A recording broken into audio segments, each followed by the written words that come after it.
Okay, here's your pump box, your GPS enabled 1820 pump box. Um, I've sent you a 14 gauge wire with a ring terminal on it, butt connector for 14 to 16 gauge wire, and a pin extraction tool for the amp plug pin.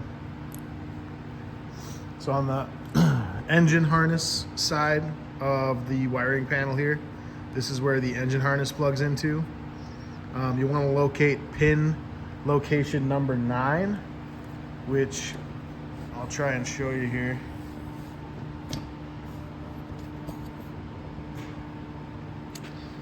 It is from this angle, the second row down and the second pin in. You'll push the pin extractor tool in as far as the pin will let you, and then when you push on the extractor tool, it should release the pin from the wiring panel. So I'll show you what it looks like released.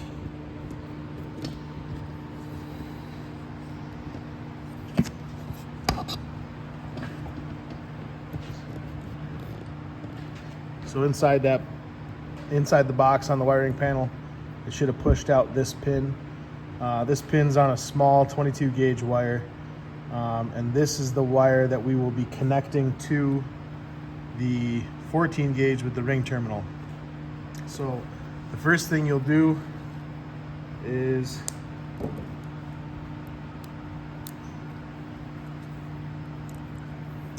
feed the non-terminal end, the wire end of the 14 gauge wire, through this grommet here in the lower corner of the pump box where the GPS antenna cable comes out. So you'll feed it in there, and you'll strip the tag end. Now this is just a matter of preference, but I'll put the butt connector on now.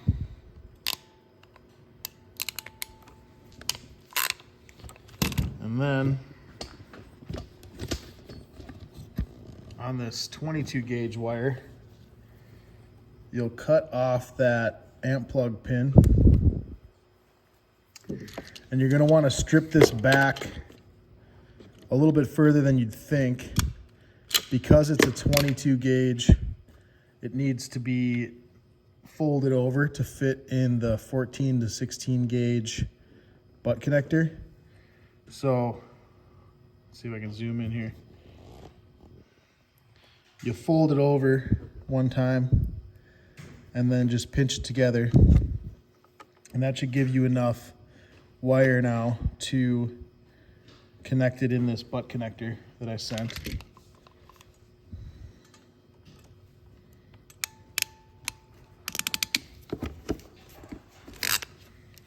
And so once you have that all crimped together, it is shrink tube, weatherproof butt connector. So take a heat source and shrink the butt connector. You probably don't need to worry about it being weather resistant in the box as much, but it just makes the connection a little bit more secure. So it's a point of preference, but I would suggest it. It's not going to totally cinch down on the 22 because just of how small of a gauge that 22 is, but get it down there as best you can. And then manage the cable however you see fit, but effectively you'll have this length of wire coming out of the bottom of the pump box, and this will be right over the battery, and then you just need to connect this ring terminal to the negative post on your battery, and everything should work as expected.